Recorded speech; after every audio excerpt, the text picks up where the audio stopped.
Ribuan warga menghadiri maulid dan peringatan 18 tahun tsunami yang dipusatkan Majelis Pengkajian Tauhid Tasawuf Indonesia di Daya Raudatul Hikmah Al-Waliyah Al-Amraniyah, Gampung Pangong, Kecamatan Ulekaring, Kota Banda Aceh. Seluruh tamu undangan kanduri maulid dihidangkan menu makanan khas Aceh, kuah belangong.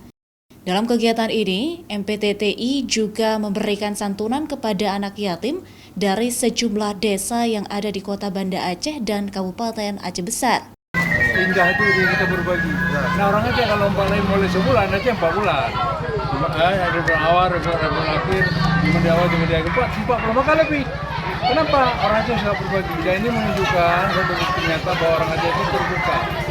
Kalau orang Aceh ini kalau bisa ambil hatinya, lain juga kecil itu. Tidak ada kesulitan, potong royong, lembu roboh, tapi pun roboh pun bisa roboh. Demi acara untuk memperingati membesarkan hari kelahiran Rasulullah. Acara puncak akan diisi dengan kegiatan zikir dan doa pada malam hari.